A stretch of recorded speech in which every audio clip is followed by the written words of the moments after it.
salib-Mu ku hidup, karena salib-Mu ku menang. Engkau yang berkuasa, sanggup untuk melakukan mujizat-Mu di hidupku.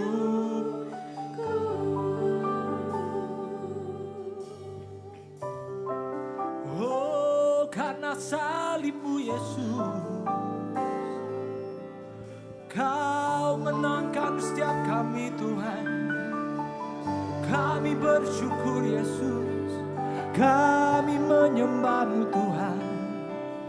Because you're awesome God Jesus, you're an awesome God, oh Jesus Christ. Oh, we worship you Lord Jesus Christ. You are our Father in heaven, oh Jesus. We surrender our lives to you Lord. We surrender our lives to you God, because you are oh so amazing Jesus Christ, Lord. Oh, you are the only one. We're so grateful that we have a God like you. Oh, my Jesus, we worship you, Lord. We worship you, Lord. Oh, we thank you, Lord Jesus. Thank you because you have stayed with us, Lord. Throughout everything we've experienced, God, you will never leave us alone, oh Jesus. Oh yes, Jesus, oh Christ the Lord, you are with us even right now, God. Hey, yes, Jesus. Even where we're in doubt of you, God, even when we sin against you, God, you never leave us alone, God, but you always with us, oh God. Oh Jesus, oh thank you Lord, thank you Jesus, thank you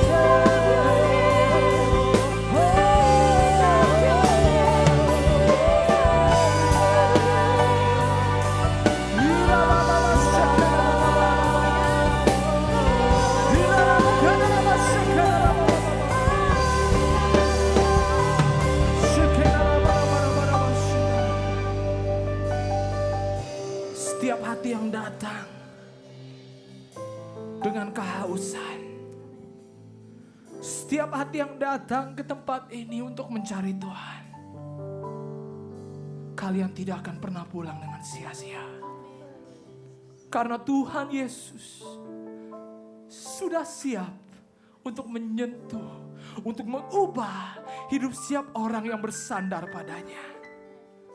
Setiap usaha yang kita buat untuk memuliakan Tuhan tidak akan pernah sia-sia. Terima kasih Tuhan, karena hari ini Yesus, Engkau pulihkan setiap hati di tempat ini Tuhan. Kau pulihkan setiap orang yang sakit di tempat ini Bapa. Karena bilur-bilur-Mu Tuhan menyembuhkan setiap orang yang percaya.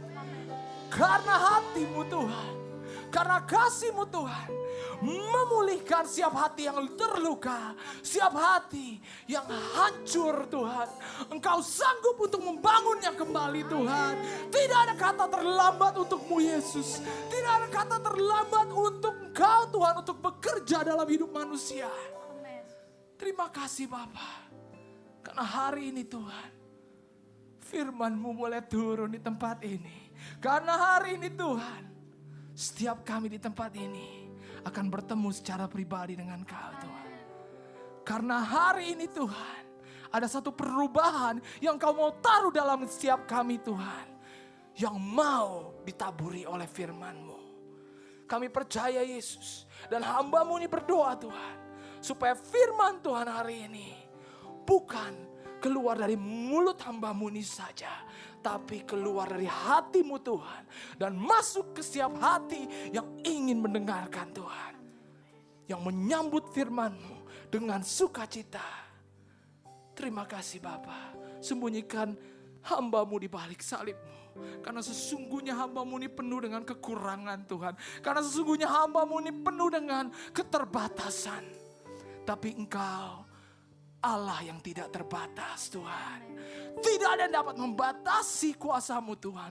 Untuk malam hari ini bekerja. Dan menyentuh, mengubahkan hati setiap kami. Terima kasih Yesus. Kau terlalu baik untuk kami. Kau terlalu sangat baik untuk kami. Dan kami mengucap syukur Tuhan. Supaya dalam waktu ke depan, biar hati kami menjadi hati yang seperti tanah yang subur, yang siap untuk ditaburi firman Tuhan. Dan bertumbuh dan berbuah Tuhan. Terima kasih Yesus. Oh Yesus, terima kasih Tuhan. Hanya di dalam nama Yesus. Mari semua yang percaya kita katakan sama-sama. Amin. Berikan tepuk tangan untuk Tuhan kita. Haleluya. Apa kabar semuanya? Luar biasa, luar biasa. Mungkin ada beberapa yang belum pernah lihat saya di atas. Mungkin ada beberapa, ada yang belum pernah angkat tangan. Wah banyak sekali, pengkhianat nih semua ini. Yang angkat tangan pengkhianat semuanya. Oke, terima kasih. Terima kasih. Maksudnya saya bersyukur, saya berterima kasih sama Tuhan karena Tuhan sangat baik. Dan saya juga hari ini sukacita saya berlipat ganda saudara-saudara. Karena kedua orang tua saya bisa hadir dan mendengarkan firman Tuhan secara pribadi. Saya mengucap syukur sekali lagi karena saya bisa ada di tempat ini. Hanya karena Tuhan. Kalau bukan Tuhan, saya gak mungkin ada di tempat ini. I will never stood a chance to stand up right here and talk to you all. Impossible. Saya gak mungkin, siapa saya? Saya gak pernah sekolah Alkitab, saudara-saudara. Saya gak pernah sekolah Alkitab. Tapi Tuhan Yesus sendiri mengajarkan saya. Dan saat ini saya mau bilang, kalau Tuhan bisa pakai saya, Tuhan bisa pakai saudara-saudara sekalian. Karena sesungguhnya banyak saudara-saudara sekalian di tempat ini yang lebih berpengalaman dari saya. Tapi Tuhan mencari hati yang, mencari itu hati, bukan kemampuan. Kita ambil contoh Gideon. Gideon dipanggil Tuhan. Dia seorang pengecut saudara-saudara. Dia ngumpet di tempat pengirikan gandum waktu Tuhan panggil dia. Siapa dia dipanggil Tuhan jadi seorang panglima perang, jadi seorang pemimpin, memimpin tentara untuk menghancurkan tentara musuh. Yang dipilih Tuhan jadi panglima perang kalau kita pikirkan, wah orang yang kuat gagah perkasa kayak Bruce Lee gitu, mungkin.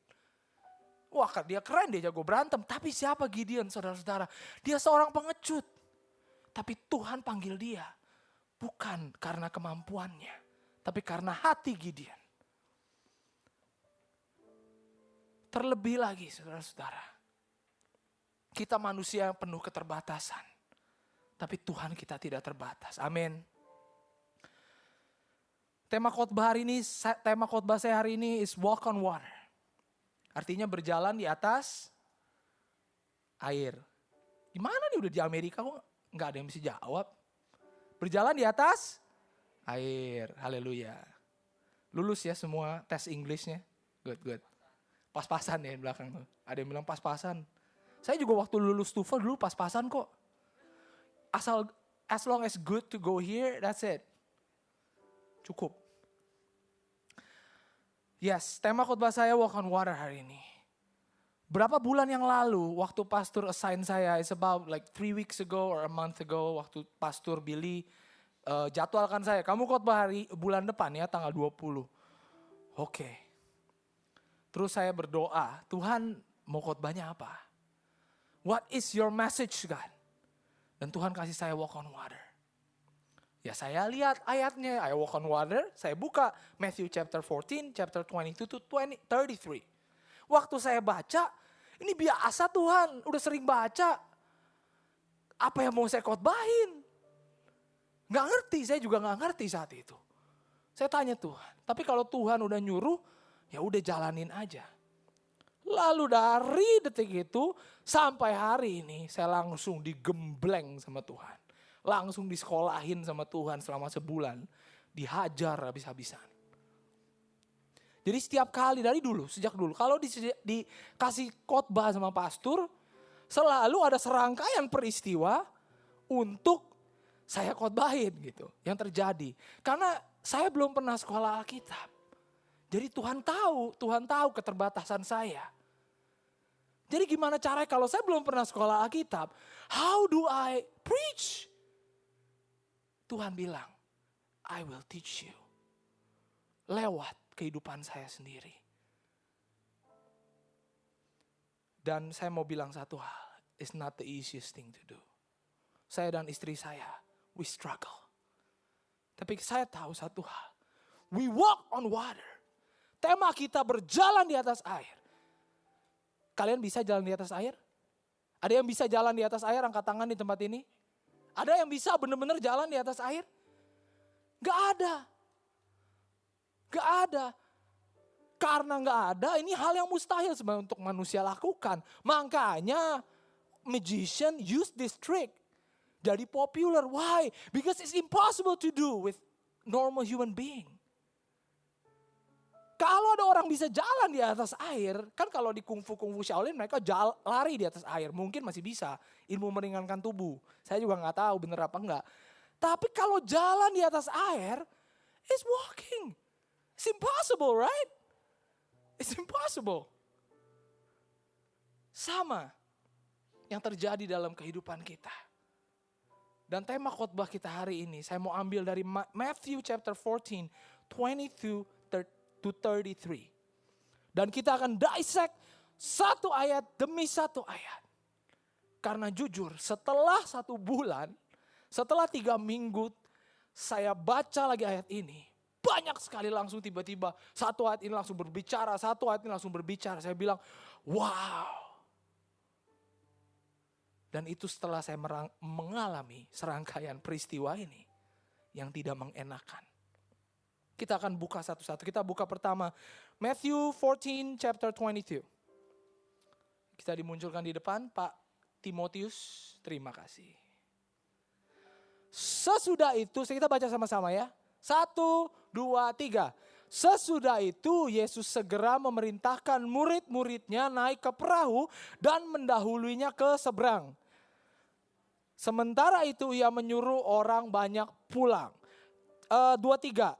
Dan setelah orang banyak itu disuruhnya pulang, Yesus naik ke atas bukit untuk berdoa seorang diri. Ketika hari sudah malam, ia sendirian di situ. Cukup sampai sini dulu. Jadi ceritanya sebelum ayat ini, itu cerita Yesus berkhotbah di atas bukit dan Yesus memberi makan 5.000 orang. Selesai, Tuhan Yesus bilang, kalian murid-murid, kalian nyebrang dulu. Saya nanti ketemu di seberang. Jadi Tuhan Yesus tidak bersama murid-murid saat itu. Murid-murid sendiri berjalan naik perahu untuk seberang. Dan Tuhan Yesus juga suruh semua orang, ya 5.000 orang itu pulang semua. Kalian pulang semuanya. It's done. Nah, satu hal saudara. Waktu Tuhan Yesus kirim murid-muridnya ke seberang. Tuhan Yesus tahu gak akan ada badai yang menyerang murid-murid perahu murid-muridnya. Tahu nggak? Tahu. Tuhan Yesus Tuhan kok. Dia tahu persis. Tahu persis. Saya nggak tahu. Saya nggak tahu, ini cuman asumsi saya pribadi. Sebenarnya Tuhan Yesus itu naik ke atas bukit berdoa. Dia lagi berdoa buat murid-muridnya. Mungkin ini kan cuman asumsi doang. Karena dia seorang guru. Dia sedang mengajarkan, dia pasti kayak sebenarnya nggak tega, aduh kasihan banget. Nanti murid-murid bakal ketakutan. Tuhan Yesus tahu persis apa yang akan terjadi. Mungkin doanya Tuhan Yesus sebenarnya, Tuhan berikan mereka kekuatan.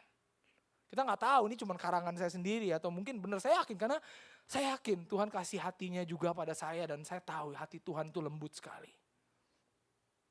God's heart is soft. It's filled with love. Gak mungkin Tuhan Yesus sebenarnya tega. Tapi Tough love, man, katanya. Kalau istri saya sering bilang tough love. Kalau kita lagi didik anjing kita, kadang-kadang kita harus galakin, kalau nggak nurut harus dimasukin nih. Contohnya pakai anjing dulu, kita belum punya anak soalnya. Kita harus masukin dia ke kandang kadang-kadang karena dia nggak nurut. Tapi sebenarnya setiap detik itu saya pengen keluarin dia karena kasihan. But tough love. Dan ini apa yang sedang terjadi karena Tuhan Yesus lagi mendidik murid-muridnya. Kita lanjut ayat 24. 24. Perahu murid-muridnya sudah beberapa mil jauhnya dari pantai. Dan diombang-ambingkan gelombang karena angin sakal. Oke, stop dulu sampai di sini. Perahu murid-muridnya sudah jalan beberapa mil jauhnya. Artinya sudah mulai berlayar. Ayat ini waktu saya baca pertama, ya udah so what gitu loh. Maksudnya kayak ya udah jalan so what. Tapi lalu Tuhan berikan saya revelation. Di sini ayat ini berbicara secara spesifik tentang obedience. Murid-murid Tuhan Yesus obey God's command. Dia obey apa yang Tuhan Yesus suruh. Kamu maju. Tuhan gak sama dia. Tuhan Yesus sudah jalan dulu. Artinya mereka dengan usaha mereka sendiri, mereka mulai dayung perahu itu jalan ke seberang. Bertolak ke seberang. Tiba-tiba angin sakal datang. Obedience. Terkadang kita ikut Tuhan. Orang pikir, orang Kristen. Kita ikut Tuhan. Pasti semua aman. Kan firman Tuhan, janji Tuhan. Semua apa yang diperbuat tanganmu akan berhasil dan beruntung.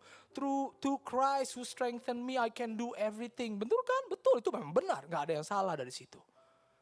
Tapi kita cuma taunya itunya doang. Kita mau terimanya instannya doang. Saya mau Tuhan terima semua apa yang diperbuat tangan saya, jebret jadi emas langsung. Saya bikin ini berhasil, saya kerja ini berhasil, saya pergi kerja tempat ini jadi orang terbaik, saya pergi ke sana jadi the best salesman of the year, saya pergi jadi jadi janitor, saya the best janitor of the year. Orang maunya begitu. Tapi tahukah kita, untuk kita bisa sampai ke sana, dibutuhkan proses.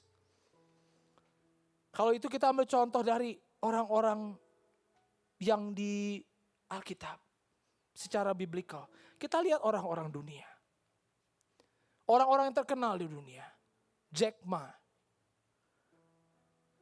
Semuanya. You name it. Mereka semua harus mulai dari bawah. Mereka harus mulai dari bawah. Mereka harus susah. Baru kemudian mereka dengan kekuatan mereka. Akhirnya mereka meraih kesuksesan itu. Itu untuk orang dunia. Tapi good news is, we as a Christian, kalau kita mau sukses, kita harus merangkak dari bawah. But the difference is, we have God that will be with us. Dari kita merangkak sampai kita berdiri, kita punya Tuhan Yesus. Itu yang membedakan.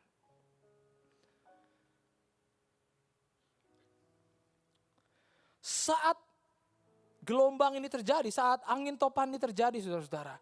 Murid Tuhan Yesus, beberapa di antara mereka, it's experienced fishermen. Mereka berpengalaman, mereka udah tahu, mereka udah makan asam garam, kerjaan mereka di laut. Mereka cari ikan sampai ke tengah laut. Malam-malam juga. Dari mereka tahu persis kejadian yang menimpa mereka is a serious stuff. Mereka tahu the boat will not be able to withstand the storm. Mereka tahu kondisi mereka saat ini, mereka tinggal nunggu ajal. They know for sure. Tapi di dalam 1 Korintus 10 ayat 13 dikatakan, pencobaan-pencobaan yang kamu alami adalah pencobaan-pencobaan yang biasa. Yang tidak akan pernah melebihi kekuatanmu. Dan Tuhan Yesus bilang, pada waktu kamu dicobai, Ia akan memberikan kepadamu jalan keluar. Saat ini, di manakah posisi kita? Mari kita lanjut ayat 25. Kira-kira jam 3 malam datanglah Yesus kepada mereka berjalan di atas air. Ayat 26, ketika murid-muridnya melihat dia berjalan di atas air, mereka terkejut dan berseru, "Itu hantu!" Lalu berteriak-teriak karena takut. Garis bawahi, takut. Kita semua takut. It's a common problem for human being. Kalau kita takut. Saya dan istri saya, kita lagi di tengah-tengah badai. Kita lagi ada di tengah-tengah pencobaan. Setelah saya lulus bulan Desember kemarin, kami menikah bulan Januari.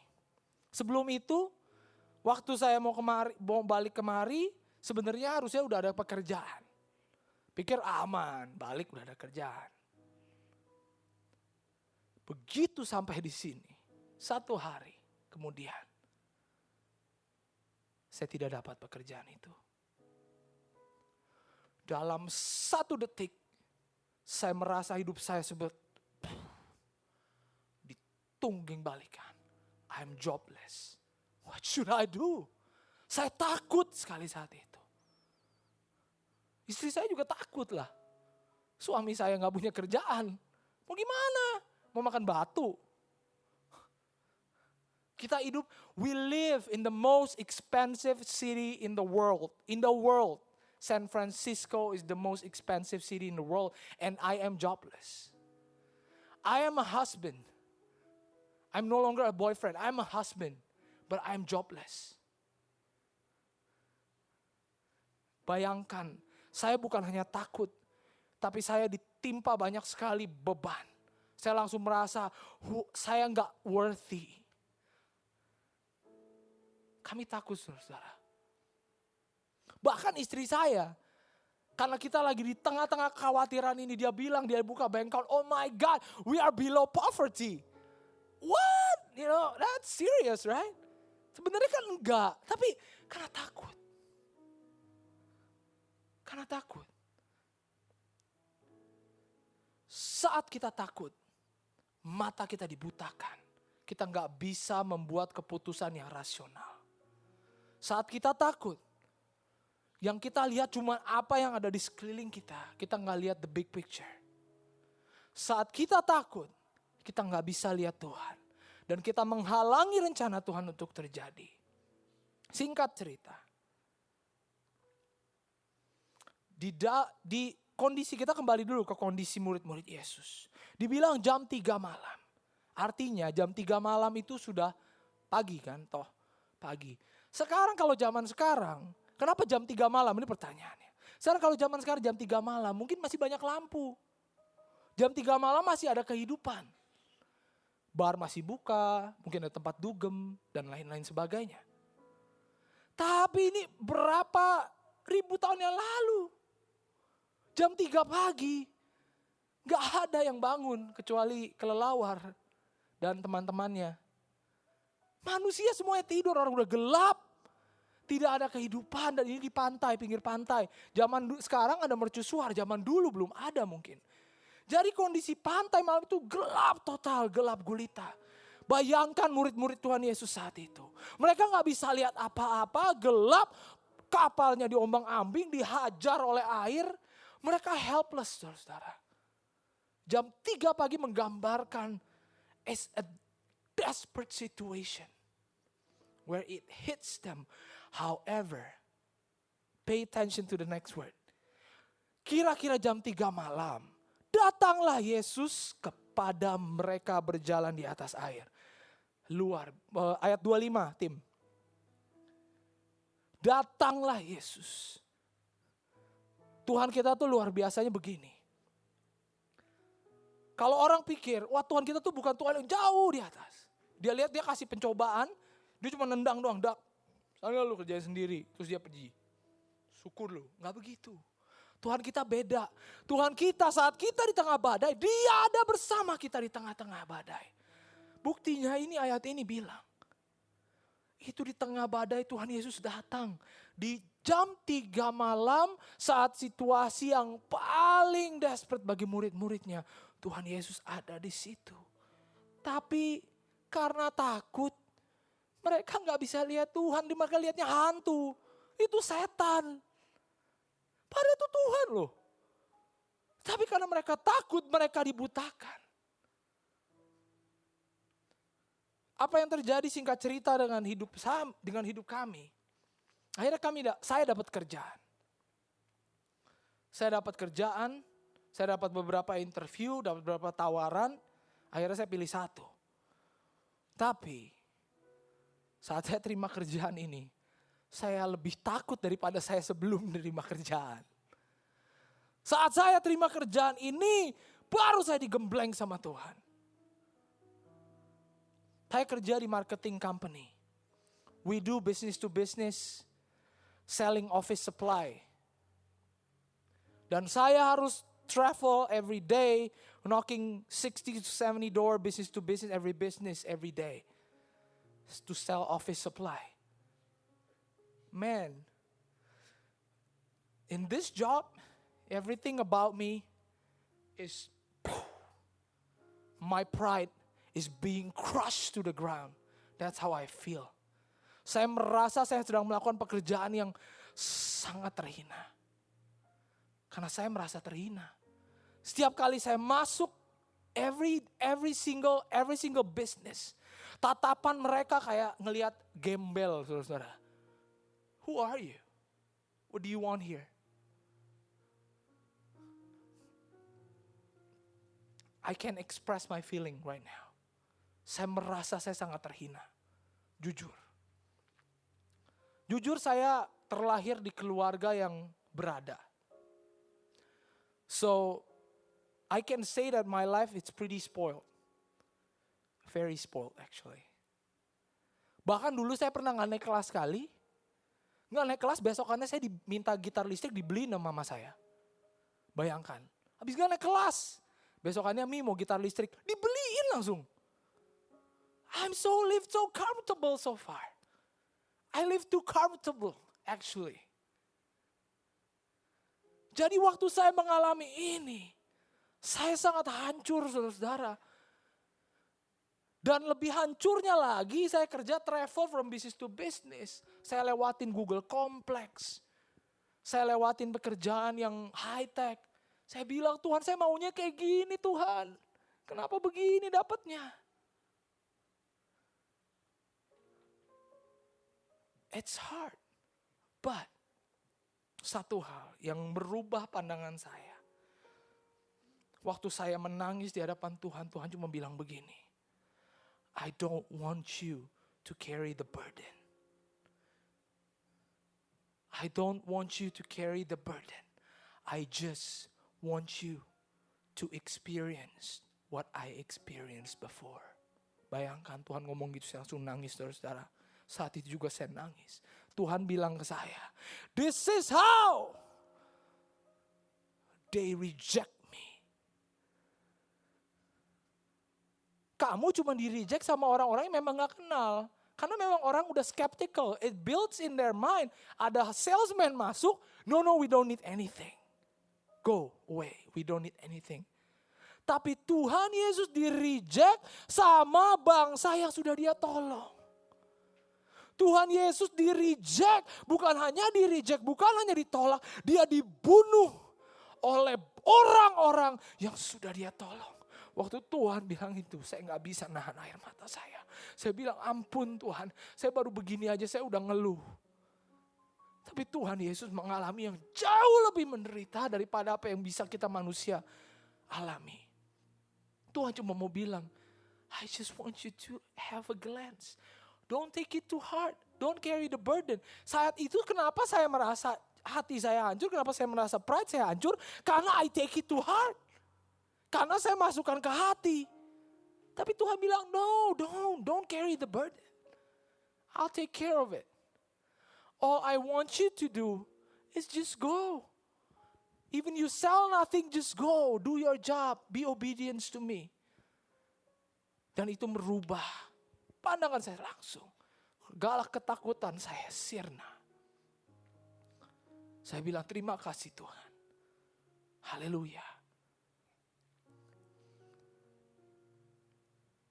Haleluya. It's impossible. Tapi Tuhan mampu. Tuhan sanggup. Minggu yang lalu masih mending. Saya berhasil jual beberapa. Saya mulai percaya diri. Wah, akhirnya saya bisa jual. Minggu ini 3 hari saya kerja, Rabu, Kamis, Jumat, Senin, Selasa saya pindahan jadi minta off. I sell nothing, 0. Telur bebek. Saya takut lagi. Minggu lalu udah berhasil deliver, saya berani, saya mulai maju, saya cuman pergi. Akhirnya jual, saya kan udah percaya diri dong. Wah udah hebat Tuhan, terima kasih Tuhan, luar biasa. Minggu ini ditambahin lagi, dikit, gak jual apa-apa. Takut lagi. Takutnya kali ini lebih parah, setan serang saya. Sepanjang di mobil, setan selalu bilang, you will never do that, you are a loser. Quit aja sekarang. Kerjaan ini, turnover rate-nya 90%. Waktu saya masuk 3 minggu yang lalu, itu ada 5 orang yang masuk bareng saya. Sekarang tinggal sisa saya sama teman saya satu lagi. Teman saya aja mukanya udah asem tiap pagi. Mukanya udah merah, udah asem, udah dia pura-pura ngelucu aja. Saya tahu tapi dia sebenarnya juga capek.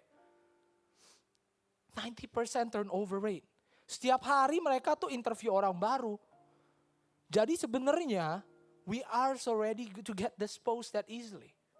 Karena gak ada masalah, karena yang penting kita jual 1-2 and you cannot perform after that, that's it. Somebody else will replace you and they still got the money, the company, right? They don't need you.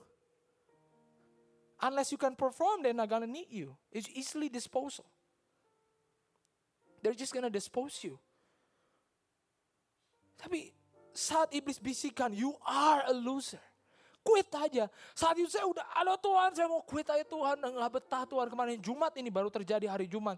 Tuhan gimana? Saya mau sermon hari Minggu, sedangkan saya gagal. Saya menjadi orang yang gagal. Kan kalau misalkan saya jual sehari, wah melebihi orang. Saya pikir ini yang dalam pikiran saya. Saya pikir wah hari Minggu saya mau khotbah. Sebelumnya Tuhan kasih serentetan kejadian yang tiba-tiba wah tiba-tiba saya ke kantor saya jual 10. This has never happened before. Gitu kan, kayak maunya saya begitu. Jadi there is something that I can say right now. Karena Tuhan saya bisa melakukan itu. Tapi Tuhan tidak melakukan hal yang itu. Bahkan sebaliknya, telur bebek yang saya dapat. Tapi kembali Tuhan bilang, no, you're not a loser. Satu saya udah mau give up. I just want to give up. Wah saya udah benar-benar saya perang dengan pikiran saya sendiri. Dan itu iblis membisikkan, give up, udah give up aja selesai. Lu bisa pulang, udah gak usah kerja lagi, cari kerja baru.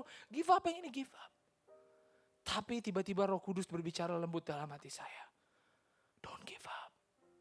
Jangan menyerah. Lalu saya teringat berapa orang, telepon. Talk to somebody. Istri saya lagi kerja, jadi gak mungkin. Akhirnya saya telepon teman saya namanya Enzo.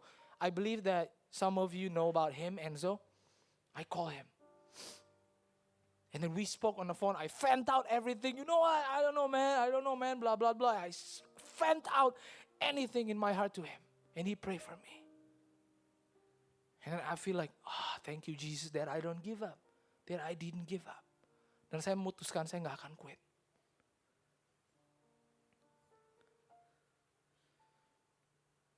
Di ayat 27 dikatakan,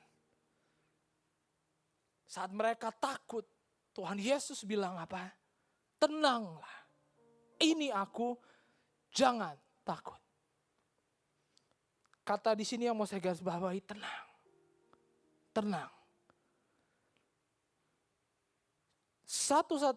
Tenang ini berlawanan, kata yang berlawanan dengan takutan. Karena kalau kita ketakutan, kita panik.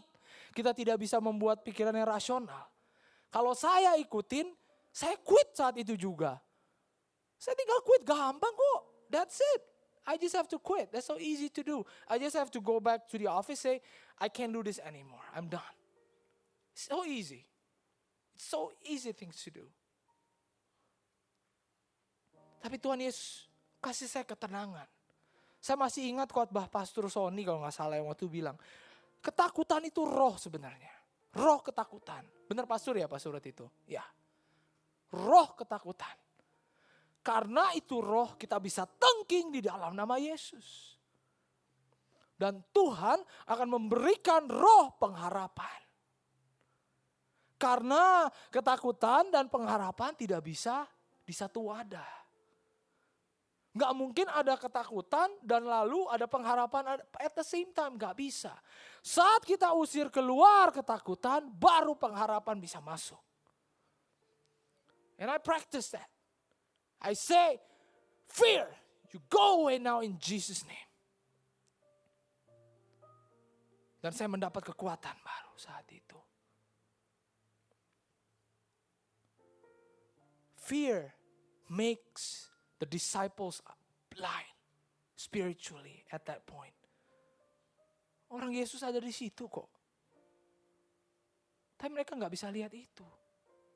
Next, chapter 28.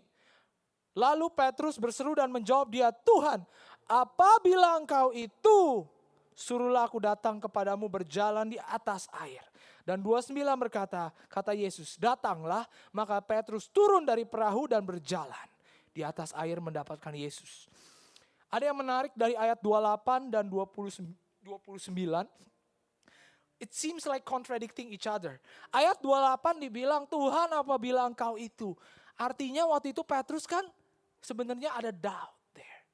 Karena dia bilang, Tuhan apabila itu engkau. Artinya kan dia gak yakin, dia bukan bilang, Tuhan saya tahu itu engkau. Dia gak bilang gitu, dia bertanya, Tuhan apabila itu engkau, suruhlah aku berjalan. Artinya saat itu dia sebenarnya ragu. Kan dia gak bisa lihat, mau diterpa angin, diterpa badai, gelap. Tapi Tuhan bilang, iya datang ke sini. Yang luar biasanya, timbul iman, lalu dia turun dari perahu, berjalan di atas air. We can call it blind faith. Tapi hati-hati di sini. Blind faith bukan artinya kita just blindly follow somebody. Karena kalau kita seperti itu, bahaya, kita bisa direkrut sama sekte-sekte gelap, sama aliran-aliran sesat. Karena kita we're blind, benar-benar gak tahu apa. Ini beda, yang Petrus alami berbeda. Sama contoh satu lagi, masih banyak contoh di Alkitab. Contoh satu lagi, saya cuma kasih contoh satu lagi adalah Abraham. Waktu Tuhan suruh Abraham, bawa anakmu ke atas gunung dan korbankan dia. Disuruh bunuh anaknya sendiri sama Tuhan. Abraham nurut, bawa naik anaknya. Abraham gak tanya. Dalam hatinya pasti Abraham saat Tuhan suruh itu pasti dia juga, oh no God, why? Tapi dia memilih untuk ikut. Kenapa? Karena dalam hatinya Abraham tahu isi hati Tuhan yang sesungguhnya. Abraham tahu Tuhan gak akan tega sebenarnya. Tapi kalaupun Tuhan mau saya bunuh anak saya sendiri, ya udahlah Tuhan yang kasih. Dan Tuhan yang mengambil, kata Ayub. Saya yakin Abraham mengalami pergumulan yang berat. Dia bukan, oke Tuhan, let's go Isaac, I'm gonna kill you. No, gak mungkin dia seperti itu. He's a father. Tapi dia tahu isi hati Tuhan.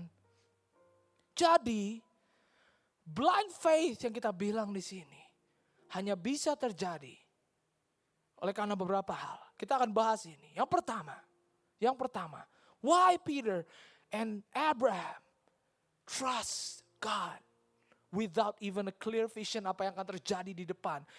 Bahkan Abraham gak tahu apakah anaknya harus dia bunuh apa tidak. Tapi dia memilih untuk ikut Yesus. Hanya ada dua hal.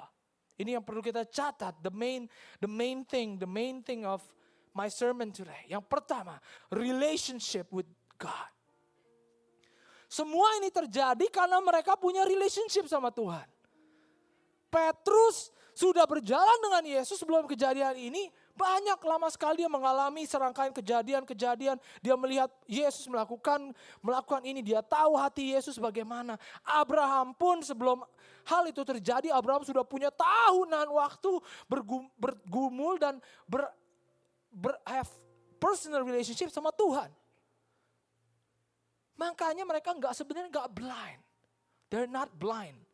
They're not really blind, like literally blind. No. Tapi mereka mempercayai Tuhan walaupun mereka nggak tahu di depannya bagaimana. Mereka choose to believe God. Itu yang maksudnya blind faith di sini yang saya mau bilang. Kita mesti hati-hati. Karena akhir-akhir ini banyak sekali pengajaran-pengajaran sesat. Kalau kita blind, benar-benar literally blind, kita ikutin aja. Oh ya orangnya keren, ngomongnya make sense. Oke, let's go, follow him. Kita akan tersesat. Tapi mereka tidak seperti itu. Peter and Abraham did not follow human. They follow God himself. Relationship. Kalau kita mau bahas relationship, ini akan jadi khotbah tersendiri. Saya nggak akan bahas secara detail. Tapi yang jelas how to build relationship secara garis besar aja, big picture. Pray. Have conversation with God. Baca Alkitab untuk tahu isi hati Tuhan. Tapi ini tidak sesimpel ini. But we're gonna talk it another time. When God give chance to it. Yang kedua. It's a choice. Memilih dengan benar. Saya mau ambil contoh dari Joshua dan Moses saat ini. Joshua has been following Moses dari dia muda sekali. Dia melihat apa saja yang sudah Musa lakukan. Musa membelah lautan. Musa bikin banyak sekali keajaiban-keajaiban. Tapi satu hal. Joshua tidak mencari Musanya. Tapi Joshua tahu dia cari siapa di balik Musa. Musa ini gambaran spiritual leader, mungkin orang-orang yang hebat. Dan Joshua memilih, saya mau apa yang ada di baliknya, bukan orangnya. Because he sees more than just that shallow things. Sedangkan bangsa Israel, mereka itu lihatnya Musanya doang. Musa bikin ini, wow luar biasa. Wow luar biasa. Wow air terbelah, yeay nyebrang. Tapi makanya begitu ditimpa sedikit pencobaan, dikasih sedikit pencobaan aja, mereka langsung nyalain Musa. Kok begini? Ini sama dengan lu bawa kita keluar, bawa kita ke ini malah untuk membunuh kita. Komplainnya ke Musa. Kalau mereka cuma lihat Musa. Mereka bersandarnya sama Musa. Sedangkan kenapa Joshua dan Kaleb melihatnya berbeda? Mereka nggak pernah nyalain Musa. Karena mereka tahu siapa yang dibalik Musa. Bukan Musanya. Right choice. This is the choice that Joshua did. And we see in Joshua 1 chapter 5, this is so beautiful. Kita buka Joshua 1 chapter 5. Tuhan berkata kepada Musa seperti ini. No one will be able to stand against you as long as you live. For I, God says, will be with you as I was with Moses. Woo! Isn't that amazing? Coba kalau kita perhatikan kata-kata ini. Bukan Musanya yang penting. Tuhannya. Dan karena Joshua find the right one, choose the right person to follow, which is God himself. Tuhan bilang, I will do whatever I do through Moses, I will do it through you. Ini luar biasa. Akhirnya kita lihat apa yang terjadi, baca sendiri di kitab Joshua. Joshua juga membelah laut Jericho. Sungai Jericho. Moses membelah laut merah, Joshua membelah laut Jericho. Sama apa yang Tuhan bisa lakukan. Makanya saya bilang tadi pertama-tama, kalau saya bisa ada di sini, saudara juga bisa sebenarnya. Karena bukan karena sayanya, tapi karena Tuhannya. Karena saya mengikuti Tuhan.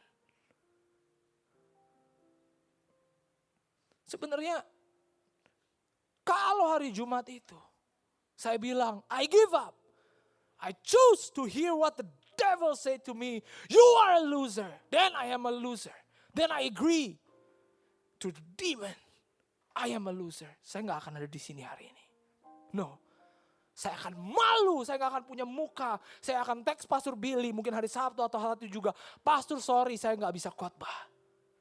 Because I am a loser.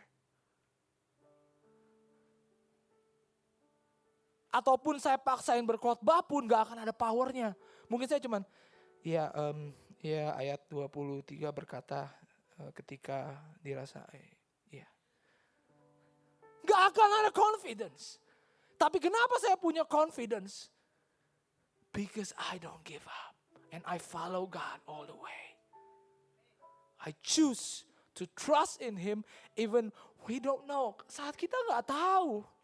Will I? Kapan? Istri saya pun masih bilang. Kapan kita punya kerjaan yang stable? Saya bilang, pasti dapat. Pasti dapat. Tuhan sedang mempersiapkan kita. Saya udah bilang tadi. Tuhan lagi gembleng saya punya kekurangan. My weakness. Saat ini lagi ditempa Tuhan. And my weakness is my pride. My weakness is kadang saya gak mau susah. Ya udah, makanya ditendang langsung. Disuruh ngalamin peristiwa ini. Karena saya yakin. If I preserve. Seperti yang Rasul Paulus katakan. Perseverance. Itu ayatnya katanya kita Roma 5 ayat 3 sampai 4. Kita malah bermegah juga dalam kesengsaraan kita karena kita tahu bahwa kesengsaraan itu menimbulkan ketekunan dan ketekunan menimbulkan tahan uji dan tahan uji menimbulkan pengharapan. Saya pegang ayat itu juga. Karena saya tahu Tuhan akan berikan kita berdua yang terbaik. Saya tahu persis.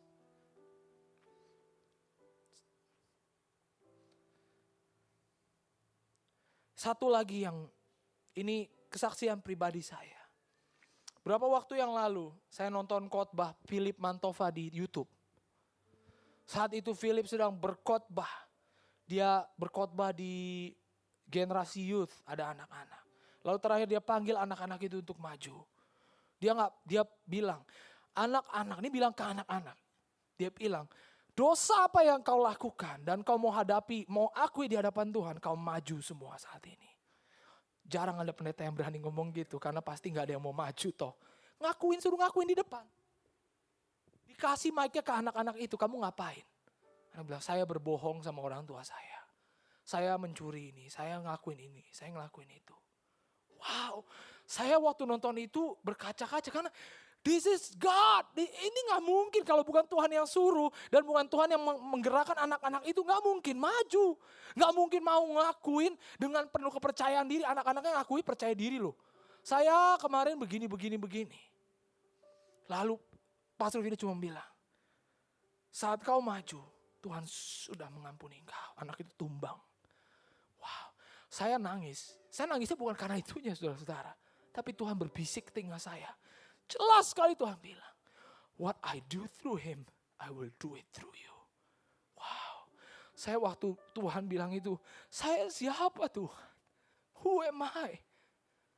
Siapa saya? Saya gak punya pengalaman, saya gak pernah masuk sekolah Alkitab. Saya masih suka berbuat salah, saya masih suka berbohong Tuhan kadang-kadang. Kadang-kadang. Tapi langsung ngaku sih biasanya. Gak tahan lama-lama. Tapi Tuhan bilang seperti itu, siapa saya? Tapi saya iakan, oke Tuhan, saya pegang. Yes, amin. Karena itu sekarang saya lewati semua ini. Saya tahu ada pengharapan di depan. Karena saya yang lewati, kalau kita harus lewati badai ini. Karena kita tahu pasti setelah badai itu ada rencana Tuhan yang sudah siap menanti. Yang lebih besar dari apa yang kita pikirkan. Yaudah itu aja yang kita bisa pegang. We have blind faith in God. Haleluya. Kita lanjut. Ayat 30. Ketika dirasanya tiupan angin, takutlah ia dan mulai tenggelam lalu berteriak, Tuhan tolonglah aku. Ayat 31 berkata, segera Yesus mengulurkan tangannya, memegang dia dan berkata, hai orang yang kurang percaya, mengapa engkau bimbang? Saat Petrus decide, yes I walk on water. Penglihatan dia straight pada Tuhan. Bayang-bayang Tuhan walaupun diterpa air, tapi dia lihat ada satu bayang-bayang putih mungkin. Dia lihat itu Tuhan, saya berjalan pada dia. Dia lupa saat itu kalau dia berjalan di atas air. Dia lupa saat itu kalau itu lagi badai, perahu lagi angin menerpa muka. Dia lupa saat itu. Tapi tiba-tiba di sini dikatakan jadi takut.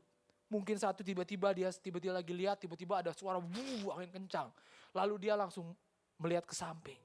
Karena dia melihat ke samping, dia lihat angin besar, dia lihat ke bawah. Dia ada di atas air. Dia lihat ke belakang, ada ombak besar siap menelan dia. Tapi satu hal di sini kuncinya. Saat itu juga penglihatannya dia bukan lagi ke Tuhan. Tapi ke kiri, ke bawah, dan ke belakang. Saat itu dia tenggelam. Itu yang perlu kita catat. Saat kita takut membutakan penglihatan kita pada Tuhan. Yang kita lihat jadi fokusnya ke masalah kita. Dan saya tahu saat saya bekerja pun seperti itu kemarin. Saat saya udah, hari ini saya gak bikin apa-apa. Besokannya saya of course saya orangnya kan lumayan keasu. Jadi saya harus jual. Tapi saya jadi fokusnya salah. Saya gak fokus lagi ke Tuhan seperti saya fokus minggu lalu. Fokus saya kali ini, saya harus ke kantor, standing tall, I sell something, I do something. Gara-gara itu, jujur aja mungkin saya jadi salah, saya sadar. Saya jadi, I just like a salesman, I'm being pushy, that's why people throw me out. Waktu saya lagi pitch ke satu orang, dari belakang ada yang teriak, hey James, can you please throw him out? Wow, lu pikir gue bola? Dilempar keluar. Ya udah bisa apa? Oke, sorry sir, saya keluar. Saya fokusnya salah saat itu. Dan Tuhan ingatkan lewat ayat ini. Focus to God and God alone. Dan itu satu-satunya yang bisa bawa kita keluar dari permasalahan kita. That's the only way we can walk on water. Amin. Lalu ayat 32 akhirnya berkata. Lalu mereka naik ke perahu dan angin pun redalah. Dan orang-orang yang ada di perahu menyembah dia dan katanya, sesungguhnya engkau anak Allah. Ayatnya selesai sampai di sini. Konklusinya. Kita tahu semua. Apa yang kita alami? Kalau kita orang benar, karena begini masalahnya. Saya tahu pasti, saya sebenarnya dikasih pilihan. Sebelum saya kembali di Indonesia, sebenarnya di perusahaan orang tua saya sudah dikasih jabatan, saya sudah dikasih posisi. Saya sudah ditawarkan gaji yang saya bilang sama istri saya, udah kalau kita kerja di sini, that's it, you even don't have to work. We're all set. Selesai. Tapi Tuhan bawa kita kembali ke sini. Awalnya saya pikir, ya udahlah, udah ada kerjaan juga toh. Emang kita sebenarnya juga di sini ada enaknya juga gitu loh. Karena lebih enak tinggalnya tenang, living style-nya whatever that one is. Tapi kita sebenarnya lebih nyaman di sini. Ya udah suruh kembali. Toh ada kerjaan kan awalnya pikirannya begitu. Jadi tenang, ya udah baliklah. Tahu-tahu pas balik jebret begitu. Terjadilah. Saya diberikan pilihan sebenarnya awalnya. Kalau saya pilih, saya stay di Indo, kita aman. Tapi saya gak bisa berdiri di tempat ini dan ngomong pada saudara-saudara sekalian. Kalau saya pilih pulang Indonesia, mungkin hidup kami aman, tentram, selesai. Udah gitu aja. Tapi apakah iman kami bertumbuh? Apakah kami bisa mengalami walk on water? Belum tentu. Belum tentu, bukan saya bilang gak mungkin, tapi belum tentu. Pengalamannya belum tentu sama. Saya menganggap pengalaman yang kami hadapi ini pengalaman yang tidak bisa dibeli dengan uang. Karena toh Sampai detik ini kami gak pernah kekurangan tuh. Kami gak pernah kekurangan. Kami malah jadi belajar hidup berhemat. Makan nasi pakai garam sama kecap manis. Enggak lah. Lebih mewah dari itu jauh. Makanya sebenarnya apa sih kalau misalkan kita mau komplain, kita nggak pernah sampai even harus makan nasi pakai kecap manis sama garam, nggak usah. We still enjoy chicken, whole chicken, with rice and sambal belibis. It's so good, man. Kami masih enjoy itu. Kami masih bisa beli a slab of meat. Kami bisa masih belanja setiap bulan berkelimpahan.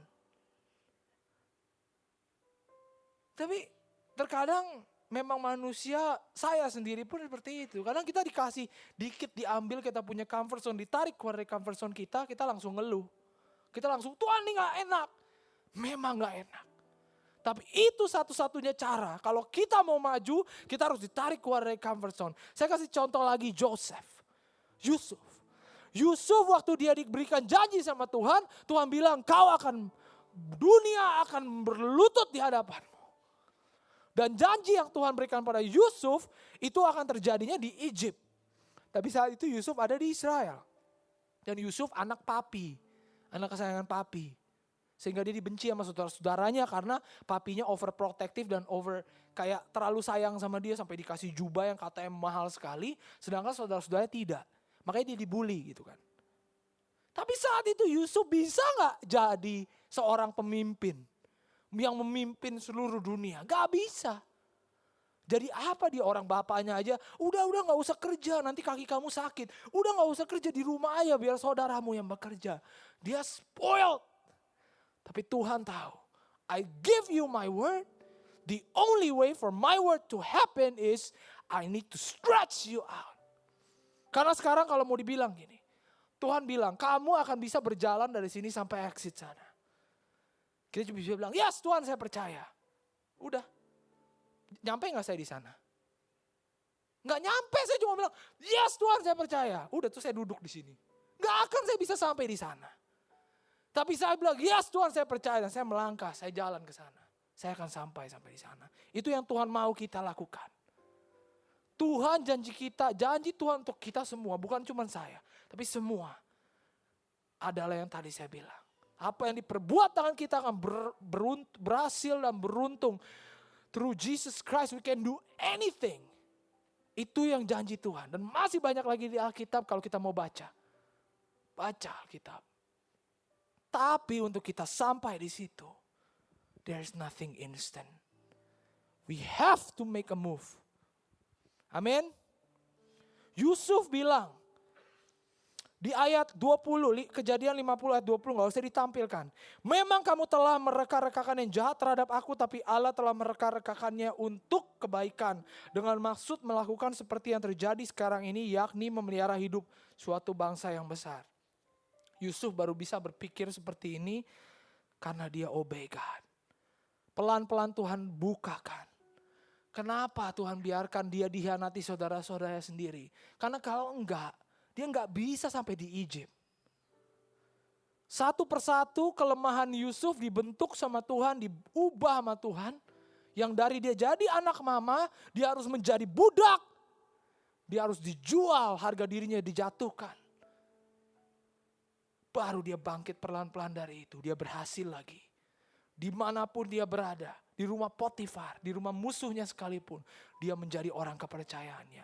Dia dilempar ke penjara. Dia jadi orang kepercayaan pemimpin penjara. Bagaimana itu bisa terjadi? Karena dia ikut Yesus dari dia jadi budak. Dari dia dikhianati saudaranya sendiri. Dia dijual. Baru dia berhasil. Dan akhirnya dia menjadi seorang pemimpin yang ditakuti dunia. Bahkan seluruh dunia butuh dia. Karena saat itu kelaparan terjadi di bagian besar dunia. Cuman Egypt yang punya reserve makanan. Kenapa? Karena Joseph obey God. Itu pesan saya hari ini. Dan saya mau close di salah satu ini ayat yang membuat saya keep going. Pengkhotbah 3 ayat 11. Tuhan berkata, Ia membuat segala sesuatu indah pada waktunya. Bahkan Ia memberikan kekekalan dalam hati mereka. Tapi manusia dengan garis bawah ini. Tapi manusia tidak dapat menyelami pekerjaan yang dilakukan Allah dari awal sampai akhir. Kita nggak bisa. Kita nggak tahu. Apa kita maunya begini? Saya maunya waktu ke Amerika, I'm chasing my dream to work for Google. That's what I want. That's why I go to States. That's the reason why I moved to San Francisco to get closer to Google. Itu impian saya. Tapi ternyata Tuhan bawa saya ke jalan ini. Saya nggak merasa dihianati Tuhan. Tapi justru saya bersyukur. Kalau mungkin Tuhan bisa dengan mudah, Tuhan bisa taruh saya di Google, besok tiba-tiba saya direkrut sama Google. Saya yakin Tuhan bisa kasih itu. Tapi kalau Tuhan kasih itu, biarkan itu terjadi dalam hidup saya. Apakah saya akan makin dekat sama Tuhan? Atau sebaliknya saya akan menjauh dari Tuhan? Atau worst case scenario, saya jadi lupa sama Tuhan. Karena Tuhan kasih itu dan saya belum siap secara spiritual dan secara mental. Bisa jadi seperti itu. Makanya banyak sekali orang yang dapat menang lotre, cuman yang berhasil benar-benar sampai sekarang masih kaya, itu cuma 20%. Sisanya kemana? Mereka bunuh diri atau mereka jadi miskin lagi. Karena mereka secara mental mereka belum siap untuk menerima uang 11 miliar. Secara mental mereka belum siap untuk menerima kekayaan yang tiba-tiba itu. Contohnya Shaquille O'Neal satu lagi. Saat dia pertama masuk NBA dia kaya sekali, dia dapat duit. Miliaran dolar, dia habiskan itu dalam sekejap. Karena dia nggak ngerti. Baru dia tahu, oh yes, I do some mistake. Makanya dia kembali sekolah dan dia ngerti. Sekarang dia jadi milioner. Itu contoh dari orang dunia. Tapi kita beda, kita punya Tuhan. Amin. Itu saya mau kita semua bangkit berdiri. Kita mau berdoa sama-sama. Saya mau doakan kita semua.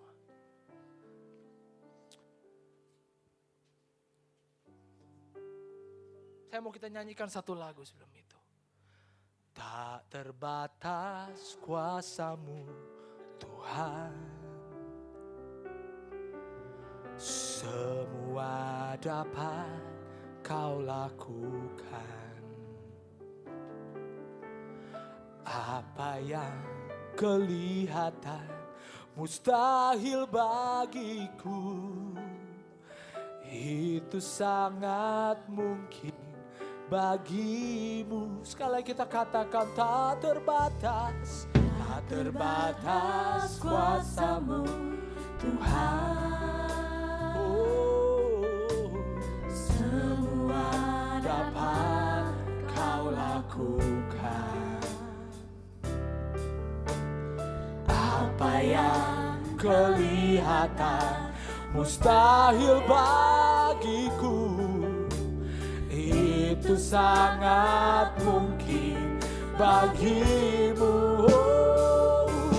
Di saat ku tak berdaya, kuasa-Mu yang sempurna.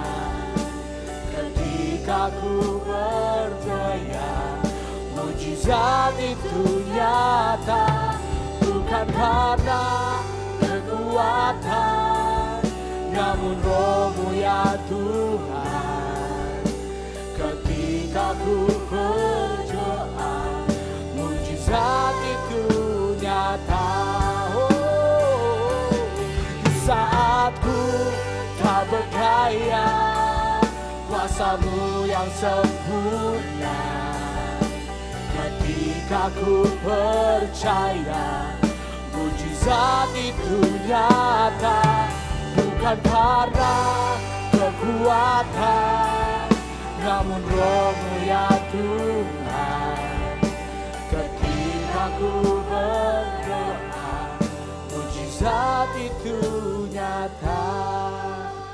Biarkan musik mainkan lagu ini. Dan saya mau kita semua berdoa. Saya akan berdoa untuk saudara-saudara. Mungkin ada di antara kita saat ini yang penuh dengan ketakutan. Mungkin ada di antara kita yang saat ini struggle. Mungkin bagi yang student, Struggle kemana Tuhan aku harus pergi berikutnya. Where should I go transfer God? Kemana aku harus sekolah, mana yang harus aku ambil Tuhan. Mungkin ada di antara kita yang bekerja. Kita struggle, Tuhan gak cukup Tuhan. Apa yang aku dapat saat ini gak cukup untuk menghidupi keluargaku Yesus. Mungkin ada yang punya bisnis sedang struggle. Tuhan kenapa Tuhan? Aku ditipu dan lain sebagainya. Bisnisku tidak berjalan dengan baik Tuhan. Aku tidak untung malah rugi. Saat ini mungkin kita merasa kita berjalan di lembah kekelaman. Tapi Tuhan Yesus berjanji. Dia dengan gadanya dan tongkatnya yang akan memberikan kau penghiburan. Pegang itu sekarang. Dan mari kita berdoa bersama-sama.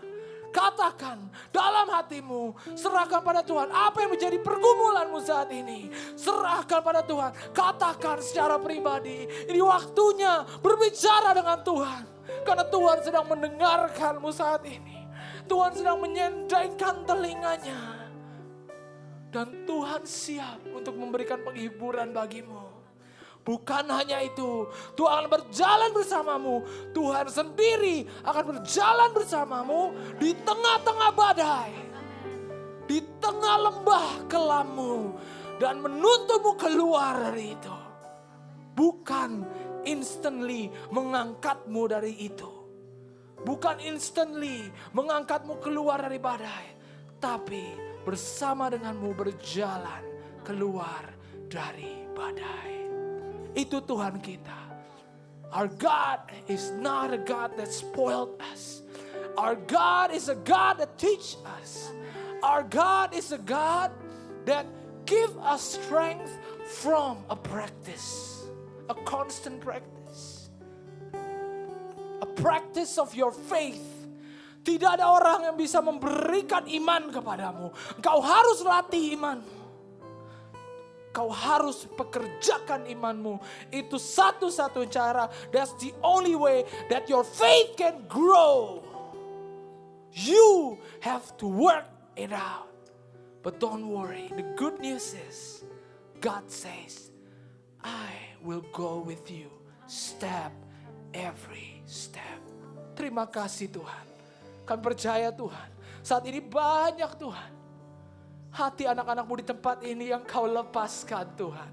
Segala belenggu ketakutan, roh ketakutan, kami usir di dalam nama Yesus. Keluar dari dalam hidup kami saat ini.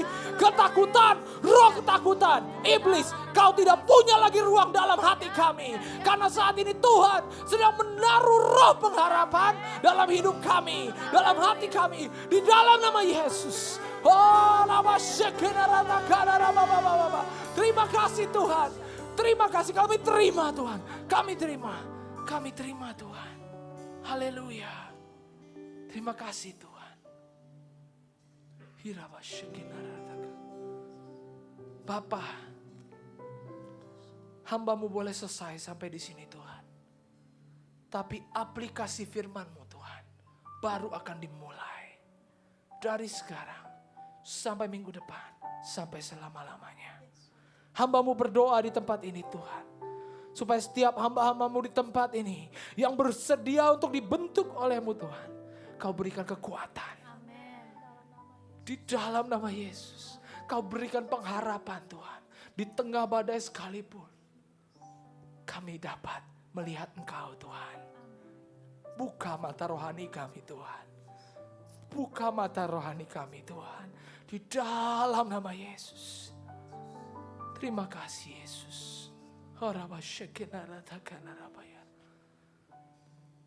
Kami serahkan waktu selanjutnya ke dalam tangan-Mu Bapa.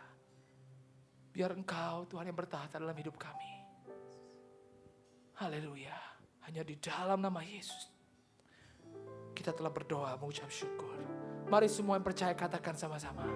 Amin.